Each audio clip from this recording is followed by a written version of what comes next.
These are some of the best and the most underrated cards in all of MLB The Show 25. Cards that you absolutely are going to want to try out. Let me know down below in the comments section who are some underrated gems that you've been loving for your team as of late. Leave a like down below. If you guys enjoy the video, subscribe to the channel, and let's go. I am mainly going to talk about some more underrated cards. Everybody knows that Roger Clemens is fantastic. Everybody knows that Carlos Beltran is the best card in the game. Ted Williams can hit very well, yada yada. We're going to talk a little bit more under the radar, and maybe the best and my favorite catcher I've used this year has to be this Moonshot Yasmani Grandal. I was one of the first 200 people to get him to parallel 5. Interestingly enough, no quirks for Yasmani. But it hasn't mattered when you've got a switch hitting swing as sweet as Yaz's. There's +5s with the super factor, parallel 5 on him, of course, but the contact and the power is just exceptional. Truly great. The clutch is very good as well. I don't really care much for defense for catchers. It doesn't matter too much. Really, the speed is the biggest detriment to him at 18. That's sugarcoating it with a parallel 5. He is extremely slow. If you don't hit a home run, it's a single. And it's going to hurt you every time he's on the base path, but luckily for me, I was able to hit lots of home runs with him. Really loved Yasmani Grandal when I had him as my starting catcher. Time in, time again, so many big opportunities that Yaz got the big hit for me and came through in those gotta have it opportunities. So truly, I can say one of my favorite cards I've been able to use all year in this 91 Yasmani Grandal. And even though there has been some more catchers that have came out, I think Yaz is still very good, especially for how affordable you can get him. It takes just 30 cards to get this Yasmani Grandal, which you can easily do by buying a couple for very cheap on the marketplace.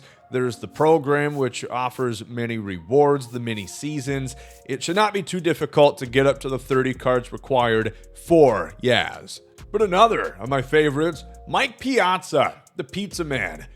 A lot of people really have not loved his swing in years past. They kind of turn their cheek when they see a Piaza card come out, but I think this one really changed a lot of people's perception. Maybe they changed the swing to it as well. So good. Once again, the offensive attributes are through the roof here. The contact, so high. The power is great. The clutch is 110 out of the box, and even the intangibles like the speed, 40 for a catcher, and mid-70s vision for a card coming out for free in the multiplayer program path. How can you really ask for too much more?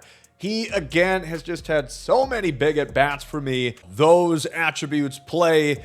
Some people gotta have the switch hitter, which I understand, but for a pure dominant hitting catcher, Mike Piaza had a lot of great moments with him. And if you did not get a chance to get Piaza in the last multiplayer path, don't sweat it. He's available on the market for a low cost of just 7,000 stubs. Yoan Moncada, want to talk about him. Don't have a bunch of parallels on him yet, but I've been trying him out at second base. I've been looking for a really good second baseman that I can rely on, and Moncada so far has been it for me. Love his swing. It's always played for me from year to year, so it's no wonder that this card is doing very well for me. He kind of checks all the boxes. He's a switch hitter, which has good contact, low to upper 90s. He's got mid-80s power, 90 clutch. Fairly good defensively. He plays second base at a Silver Shield with fair reaction. And he's got 88 speed, 91 steal to boot. Yoan Moncada, once again, is just one of those guys that hits from both sides of the box. It's one of those swings for me always in Diamond Dynasty. It's just really easy for me to see the ball and time it up. Get lots of good swings and get lots of good results with Yoan Moncada. So I've been loving him since I put him in at 2B. He will cost just a little bit if you wanted to get him. He's in the Pipeline Pass collection. You need 18 cards to get him. Once again, play the program. You're going to get a lot of the progress there. Supplement with a couple cards off the market. It might cost you maybe $20K and Yon is yours. Brand new, like literally just came out, and brand new San Francisco Giant Raphael Devers. No surprise here. As soon as I saw he was getting a card, I knew I was going to be in love. I really think he's got one of my favorite swings of all time. Whether it's against a righty or whether I'm going lefty-lefty, I never feel like I'm at a disadvantage with Raphael Devers unless I'm using him defensively, where then it gets a little tough. You can sort of understand why the Red Sox maybe signed Alex Bregman. I have not tried him at first base, but I don't think that would go over too well either. Strictly, speaking of the bat, whether you have him at third or at DH, which might be a little bit better for him, he is going to mash for you. Really love the swing of Raphael Devers. He's got the dead red and the unfazed quirk, which really helped that card out. He's going to hit the fastball extremely well. Love him. Great contact, great power, great clutch. There's just really nothing not to love about this brand new Raphael Devers card, especially because you can get him for free. He's a reward in the June Spotlight series if you go in and complete the first 2 programs to earn Hunter Goodman and Evan Carter. You will have yourselves a free Raphael Devers. Another third baseman I've adored, Junior Camero. His Jolt card, his 85, was fantastic. So I had no doubts that this one was going to be really good too. You talk about an overall on a card being 93, that is stuffed to the gills because he has no discipline. 27 before the parallels that I have on him. He is strictly about business at the plate. He's got great contact both sides, 118 power against lefties. He's got 85 vision out of the box, which is very important on those higher difficulties, 113 clutch. Another guy who doesn't really have many quirks, but he doesn't suffer from it because the swing is so good. The defense, not his strong suit. You can play third, second, and shortstop, which is valuable. And as I mentioned in a previous video, if you're playing on those higher difficulties where you're getting more strikeouts, the ball isn't being put into play as often, I think a guy like Junior Camero up the middle is not going to hurt you so much because realistically, how many balls are going to be hit his way? Once again, another surefire right-handed bat that I can stick into the middle of the order, and I can feel confident that I can get a good swing and hit the ball very well, and his attributes are going to do the heavy lifting for me. Camero has been a stud, and I've really enjoyed using him since he came out. While not free, Camero is about... Well, not free, he's not going to cost you an arm and a leg. About $17,000 on the market right now for Camero, with plenty opportunity to earn free packs and hopefully pull him. Maybe someone I like even a little bit more. Another May monthly flashback card, that is Jacob Wilson, son of Jack. And you really notice that when you watch him in real life or play with him on the game. A lot of similarities there. This card has instantly become one of my favorites. The contact, I mean, it is maxed out against lefties. I think even out of the box, it is basically 125. Very elite at 113 against righties as well. Again, I've got him parallel 4. The power is deceptive. It looks like low 70s up to mid 70s at my parallel. It has played far higher. 11 home runs in 80 at-bats for Jacob Wilson for me so far. I feel like that's pretty good, especially considering that attribute. I don't get many lineouts with this card, which is typically the trouble with lower power attributes. The clutch is maxed out. The vision is super high. Even the fielding, I've gotten it a little bit better. It's up to 74 on fielding and reaction at shortstop. You can play him at second base. The shortstops play pretty well. They don't lose too much fielding and reaction going to the other up the middle spot of the infield at second base. You'll play just fine there.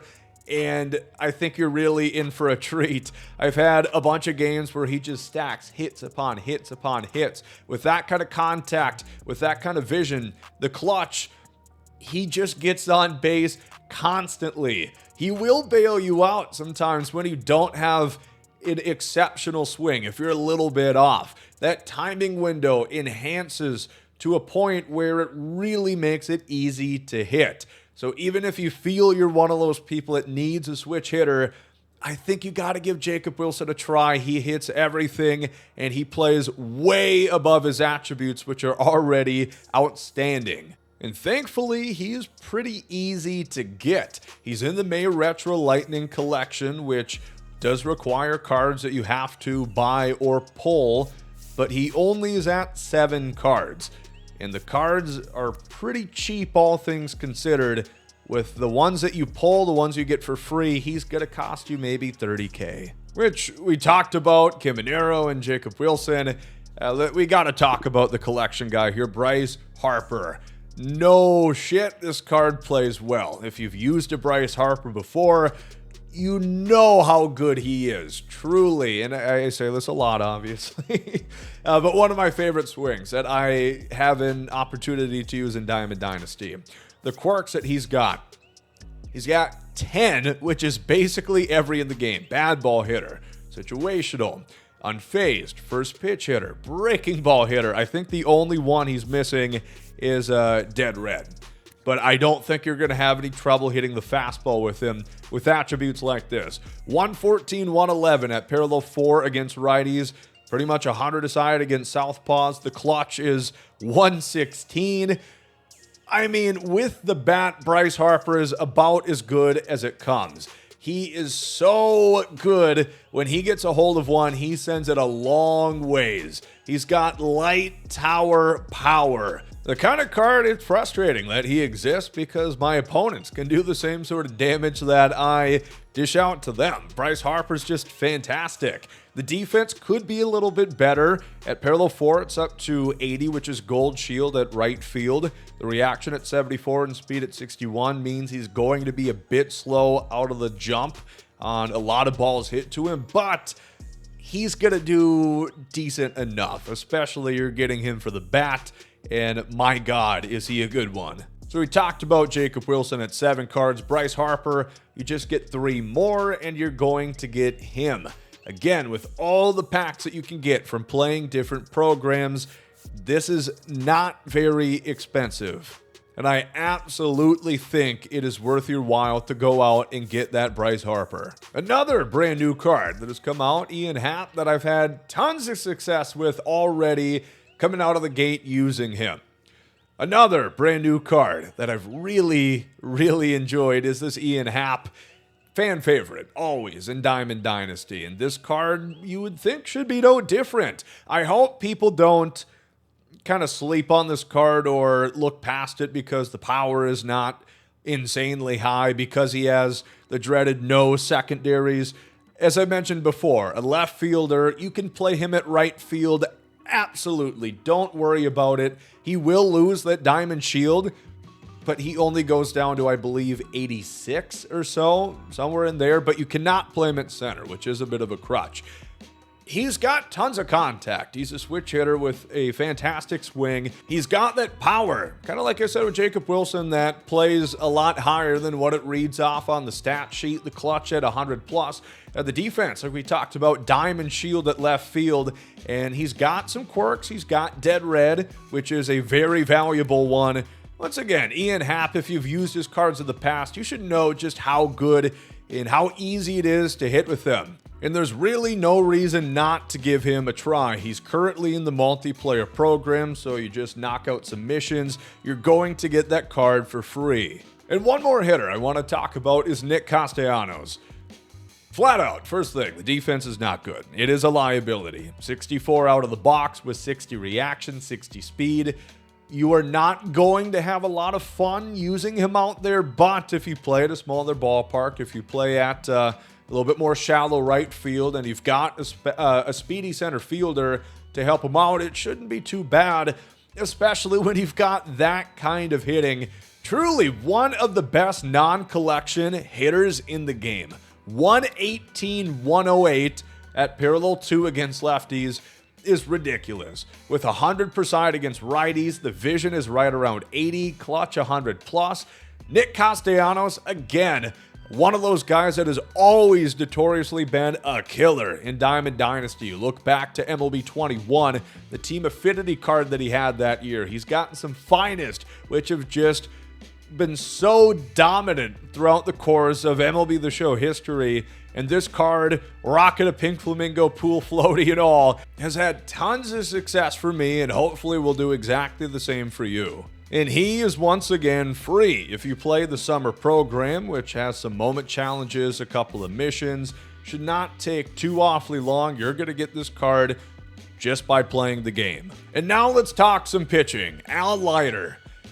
Does he count as underrated anymore? I'm not sure. Everybody fawned over the 86 for good reason. You could have used him last week. You could use him today and still have a fantastic start. So this 95 is just even better. You look at the pitch mix that he has on offer: sinker, cutter, curveball, slider, and a changeup. That is identical to what he had on the 86 overall. He tunnels his pitches so effectively.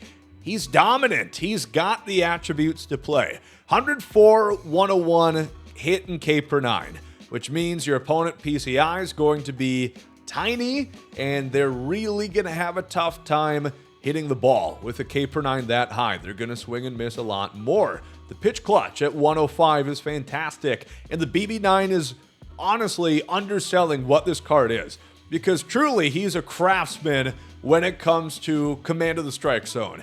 He is far better than what you would reasonably expect, given that that attribute is the primary deterrent of your par. A par, for people who don't know, is the perfect accuracy region, that shaded circle when you're about to throw a pitch, which represents on a perfect input where that pitch could possibly go. Al Leiter, on so many of these pitches, has very tight pars, which means it's easy to dot with him, and you can afford to go to the black, to the corner of the strike zone, without having to worry about a pitch going down the middle. And that makes him disgusting. The sinker-cutter combo, the off-speed that he has on offer, Al Leiter is truly one of the very best pitchers in all of MLB The Show. And you can get him for free. He is a World Series reward. If you get up to 800 rank, Al Leiter can be yours. But he is on the market nevertheless for about 60,000 price tag at this current moment, which seems a little high, but with how good he is, I absolutely think it is worth the price. And of course, he's only going to go down as we get to a couple weeks from now when he's a Rewind World Series reward. That card's pretty much going to be quick sell value, and you could get him for free by playing that next multiplayer path. Get him. Whether it's today or 2 weeks from now, you got to get Al Leiter. I've also been a very big fan of Nate Pearson. This card's great. He's had some good ones in the past. Another starter that I've been a big fan of so far is Nate Pearson. He's got that 5-pitch mix. He's got the outlier 4-seam, the slider, 12-6 curveball, circle change, and a sinker. That 4-seam is 103 up to with that outlier, and the differential between that and the circle change is disgusting. It is so tough as a hitter to try and adjust from 103 down to, well, 95 on the sinker when that pitch is so difficult to hit righty-righty or even into lefties, and then that circle change up all the way down at 78.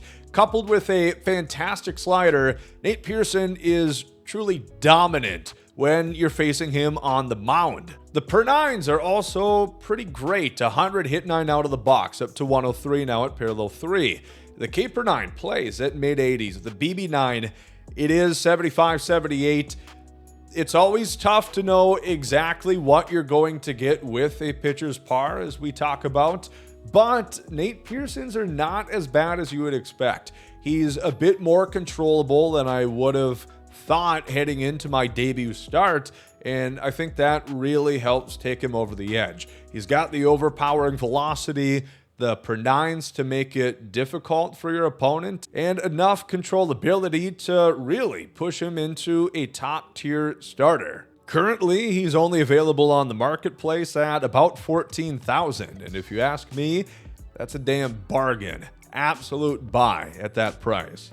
Let's talk the armbar and some lefty relievers. Aaron Bummer, I think, I don't want to sound blasphemous, he might be the best lefty in the game.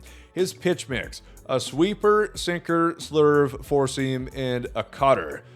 That is fantastic. Now, he does not have the changeup or the splitter I would normally like to see, but I don't think he necessarily needs it because he's a guy who is pretty easy to control. Typically, lower velocity pitchers are innately going to be more accurate than higher velocity pitchers.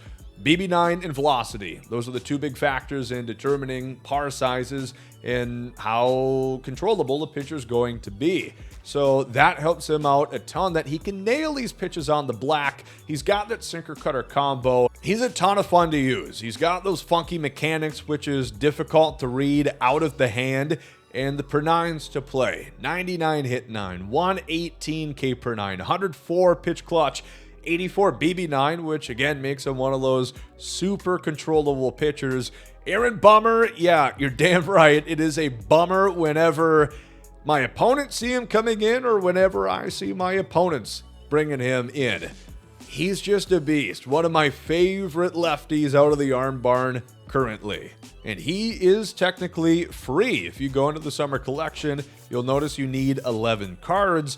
You get 11 for free just by playing the game. Go into the mini season, play that out, go into the program for the Nick Costanos that we talked about earlier. And if you need a couple supplemental cards, if you don't want to play the whole mini season, they are very cheap, very affordable on the marketplace to get you that outstanding Aaron Bummer. Let's talk more relievers. Griffin Jax, again, another guy who I really loved his live series card.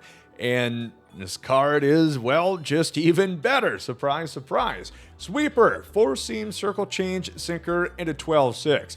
That sweeper from Griffin Jax, new pitch in the game they introduced this year, it might be my favorite sweeper out of any pitcher. It is so controllable. You can throw it anywhere you want, throw it up in the zone, and you can dot with it, while making it really tough to discern between that and an elevated high four-seamer.